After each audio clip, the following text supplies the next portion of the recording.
And with a week to go before the elections, the president is not making life any easier for struggling Democrats. Yesterday, while campaigning in Rhode Island, the president had this to say about reaching across the aisle. Imagine the Republicans driving the economy into a ditch. Finally, we get this car out of the ditch, and it's banged up. You know, it needs some body work, needs a tune-up, but it's pointing in the right direction. The engine's turning, it's ready to go. And we suddenly get this tap on our shoulders. We look back, who is it? The Republicans. And they're saying, excuse me, we want the keys back. We don't mind the Republicans joining us. They can come for the ride, but they got to sit in back. In the back. Okay, not exactly a tasteful reference there, Mr. President. But that's not all. President Obama, in an interview with Univision Radio, gave an interesting reason as to why Latinos need to get out and vote next week.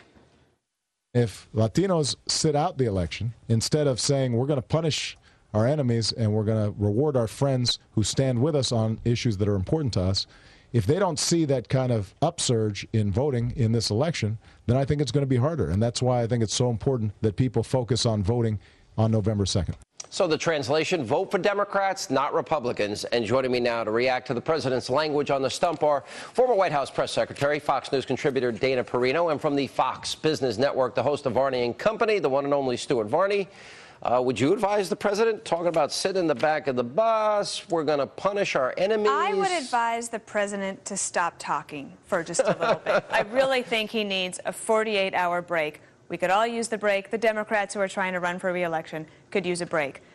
The language that he's used in the campaign, even going back to the 2008 campaign and as president, I have been able to separate the politics from it. I think he's gone too far. I think it was offensive. I think when you start using the word enemies to describe your political opponents, then the word enemy ceased to have any meaning. This is the president who said, we don't have a white America, we don't have a black America, we have the United States of America. The divisive rhetoric that he's used seems to me beneath the office. You see, I think something's happening. I think the president and the Democrats know what's coming, a tsunami, a political tsunami, and they become a bit unhinged. Well, look, it's what is coming. We don't know the count in the House or the Senate, but what is coming is a repudiation of the policies pursued by the Obama administration. And the language which the president is now using reflects that repudiation that is coming. It is unpresidential, and it's highly divisive. In that first soundbite that you ran there was no real mention of immigration, health care, security, terror, global warming, oil spill, stimulus programs, all programs and policies which have failed. Instead, you lash out with harsh language against the Republicans, against President Bush, and then you label people enemies. You see, plus he could really use a new speechwriter, because I am so tired.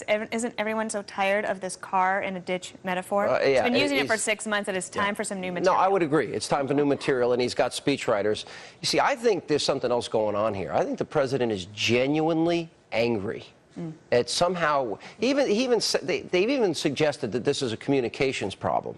It's no, that's nothing their to do whole with their defense. policy. It's not just their suggestion.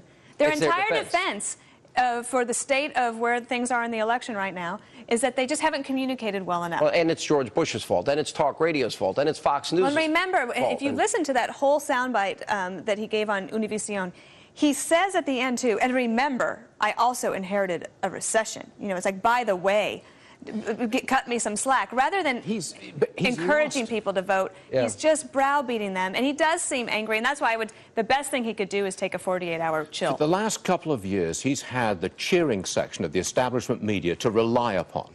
I sense he's lost that, and I think he knows it. And I think you're right, Sean. I think there's an element of anger there, winding down with 1 week to go before a tsunami that you know is coming at you. You're not happy, because you've been repudiated, your policies have failed, and you're out there, and everybody knows it, and the establishment media is beginning to say it. Well, and look at one of the things he was talking about today on Univision Radio. He was talking, they were frustrated. Why do I just say Univision? Because I'm trying to be, I used to take Spanish class, but they're frustrated because they feel like there's been nothing moving. And he says, oh, there has been a lot that we've done.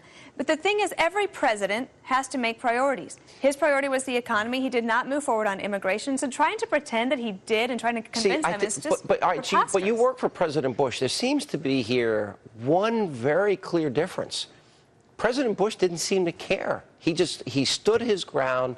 He made his decisions. He didn't back down. He knew the polls sometimes went against it. And he tried to convince people that he was making decisions in the best interest of the country. I don't remember him lashing out this way. Well, he did not. I think he's painting himself into a corner, and I suspect he might lash out. He knows he's going to lose that majority in Congress, which he's relied upon for the first 2 years. I suspect he's going to try to govern through the bureaucracy, where no vote is required.